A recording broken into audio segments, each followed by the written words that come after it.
Hello friends, सनातन धर्मा diaries में आपका स्वागत है। आज मैं आपको सावन महीने की एक ऐसी पवित्र कथा सुनाने जा रही हूँ जो अपने आप में बहुत महत्वपूर्ण होने वाली है।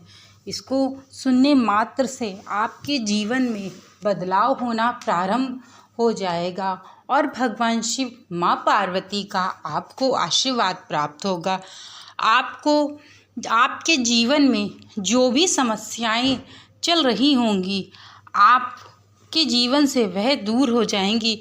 इस कथा को सुनने मात्र से आप इस कथा को आप पूर्ण रूप से सुनिएगा, क्योंकि यह कथा को सुनने मात्र से ही आप कि जीवन में जो भी दिक्कतें चल रही होंगी, जो भी समस्याएं चल रही होंगी, वे शीघ्र से शीघ्र दूर होनी प्रारंभ हो जाएंगी। या धन से संबंधित प्रॉब्लम चल रही होंगी, या पति पत्नी के बीच में बहुत लड़ाई झगड़ा हो रहा होगा, या घर में सुख शांति समृद्धि नहीं होगी, तो इस कथा को सुनने मात्र से आपके घर में सुख शांति और समृद्धि का वास हो जाएगा। तो चलिए अब आपको सुनाना प्रारंभ करते हैं श्रवण मास की यह व्रत कथा। श्रवण सोमवार की कथा के अनुसार अमरपुर नगर में एक धनी व्यापारी रहता था। दूर दूर तक उसका व्यापार फैला हुआ था। नगर में उस व्यापारी का सभी लोग मान सम्मान करते थे। इतना ही नहीं, सब कुछ होने पर भी वह व्यापारी अंतर मन से बहुत दुखी था, क्योंकि उस व्यापारी का कोई पुत्र नहीं था। दिन रात उसे एक ही चिंता सताती थी कि उसकी मृत्यु के बाद उसके इतने बड़े व्यापार और धन संपत्ति को कौन संभालेगा। पुत्र पाने की इच्छा से वह व्यापारी प्रति सोमवार भगवान शिव की व्रत पूजा किया करता था। सायंकाल को व्यापारी शिव मंदिर में जाकर भगवान शिव के सामने घी का दीपक जलाया करता था। उस व्यापारी की भक्ति देखकर एक दिन पार्वती जी ने भगवान शिव से कहा, हे प्राणनाथ, यह व्यापारी आपका सच्चा भक्त है। कितने दिनों से यह सोमवार का व्रत और पूजा नियमित रूप से कर रहा है। आप इस व्यापारी की मनोकामना अवश्य पूरी करें। भगवान शिव ने मुस्कुराते हुए कहा, हे पार्वती, इस संसार में सबको उसके कर्मों के अनुसार फल की प्राप्ति होती है।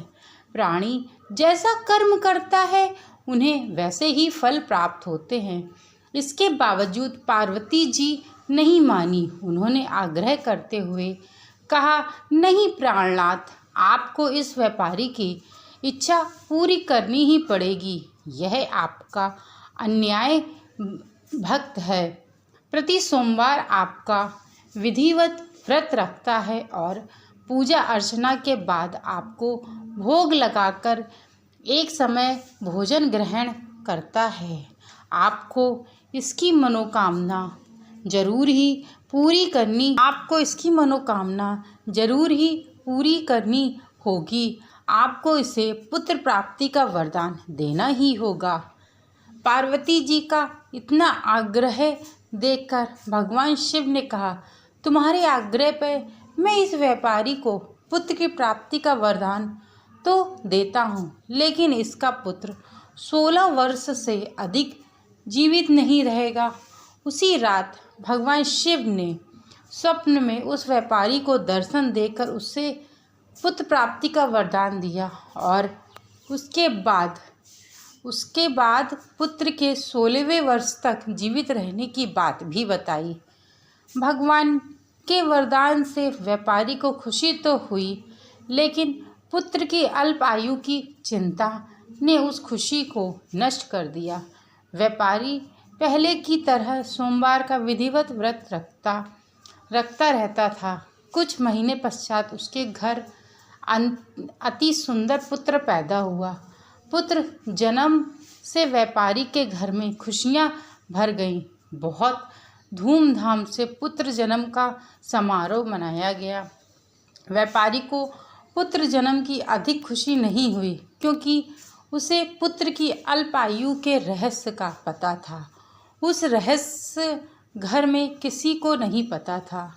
विधाता विद्वान ब्राह्मणों ने उसे पुत्र का नाम अमर रखा।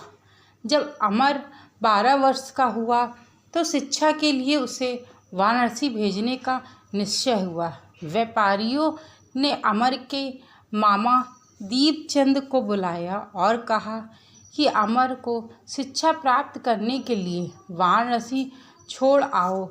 अमर अपने मामा के साथ शिक्षा प्राप्त करने के लिए चल दिया। रास्ते में जहाँ भी अमर और दीपचंद रात्रि विश्राम के लिए ठहरते वहीं यज्ञ करते और ब्राह्मणों को भोजन कराते।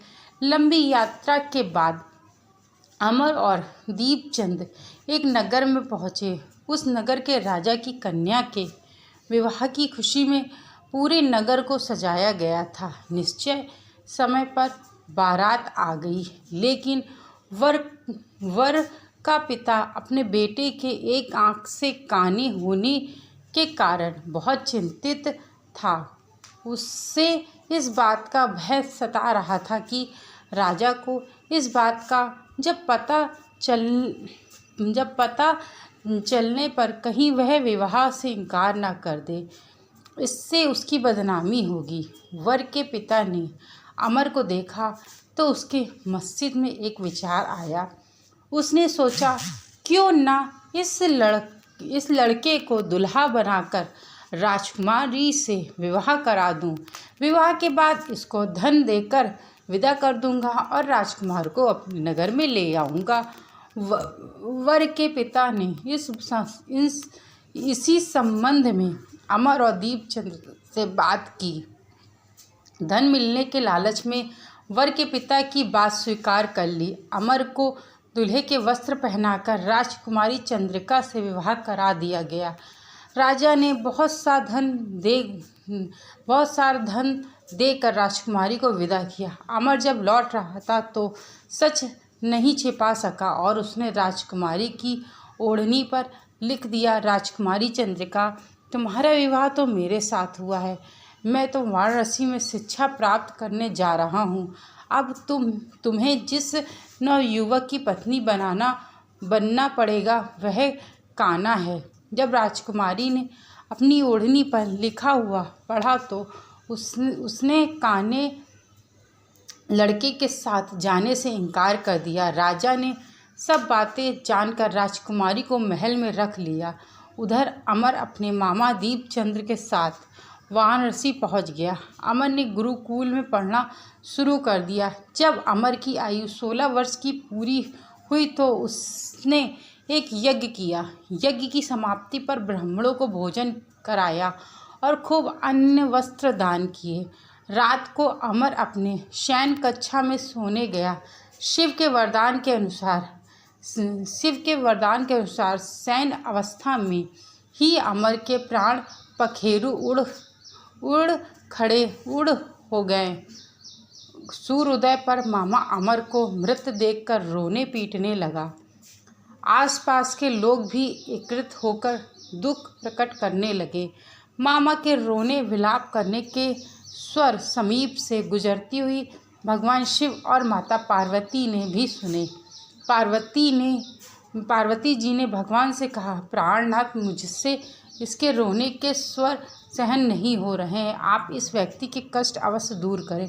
भगवान शिव ने माता पार्वती के साथ अदृश्य रूप में समीप जाकर अमर को देखा तो पार्वती जी से बोले, पार्वती, यह तो उसी व्यापारी का पुत्र है। मैंने इसे 16 वर्ष की आयु का वरदान दिया था। इसकी आयु तो पूरी हो गई है। पार्वती ने फिर भगवान शिव से निवेदन किया, हे प्राणनाथ, आप इस लड़के को जीवित करें, नहीं तो इसके माता पिता पुत्र की मृत्यु के कारण रोकर अपने प्राणों को भी त्याग कर देंगे। इस लड़के का पिता तो आपका परम भक्त है। वर्षों से सोमवार का व्रत करते हुए आपको भोग लगा रहा है। पार्वती जी के आग्रह करने पर भगवान शिव ने उस लड़के को जीवित करने का वरदान दिया और कुछ ही पल में वह जीवित होकर उठ बैठा। शिक्षा प्राप्त करके अमर मामा के साथ अपने नगर की ओर चल दिया। दोनों चलते हुए उसी नगर में पहुँचे जहाँ अमर का विवाह हुआ था। उस नगर में भी अमर ने यज्ञ का आयोजन किया। समीप से गुजरते हुए नगर के राजा ने यज्ञ का आयोजन देख राजा ने अमर को तुरंत पहचान लिया। यज्ञ समाप्त होने पर राजा अमर और उसके मामा को महल ले गया और कुछ दिन उन्हें अपने महल में रखकर बहुत सा धन वस्त्र देकर राजकुमारी के साथ विदा किया। रास्ते में सुरक्षा के लिए राजा ने बहुत से सैनिकों को भी साथ भेजा। दीपचंद्र ने नगर में पहुंचते ही एक दूत को घर भेजकर अपने आगमन की सूचना भेजी। अपने बेटे अमर के जीवित वापस लौटने की सूचना से व्यापारी बहुत प्रसन्न हुआ। व्यापारी ने अपनी पत्नी के साथ स्वयं को एक कमरे में बंद कर रखा था। भूखे प्यासे रहकर व्यापारी और उसकी पत्नी बेटे की प्रतीक्षा कर रहे थे। उन्होंने प्रतिज्ञा कर रखी थी कि यदि उन्हें अपने बेटे की मृत्यु का समाचार मिला तो वे दोनों अपने प्राणों को त्याग देंगे। व्यापारी अपनी पत्नी और मित्रों के साथ नगर के द्वार पर पहुंचा। अपने बेटे के विवाह का समाचार सुनकर पुत्र वधू राजकुमारी चंद्रिका को देखकर उसकी खुशी का ठिकाना नहीं रहा। उसी रात भगवान शिव ने व्यापारी के स्वप्न में आकर कहा, हे श्रेष्ठी, मैंने तेरे सोमवार के व्रत करने और व्रत कथा सुनने से प्रसन्न होकर तेरे पुत्र को लंबी आयु प्रदान की है। व्यापारी बहुत प्रसन्न हुआ। सोमवार का व्रत करने से व्यापारी के घर में खुशियाँ लौट आई। शास्त्रों में लिखा है कि जो स्त्री पुरुष सावन के सोमवार का विधिवत व्रत करते हैं और व्रत कथा सुनते हैं, उसकी सभी इच्छाएं महादेव की कृपा से पूर्ण जरूर होती हैं। हे मित्रों, मैंने आपको भगवान शिव की सावन के सोमवार की कथा सुनाई, जो अपने आप में बहुत महत्वपूर्ण है। इसको सुनने मात्र से ही आपके जीवन में सुख शांति समृद्धि का आगमन प्रारंभ होता है। अब मैं अपने वीडियो को यहीं विराम करूंगी।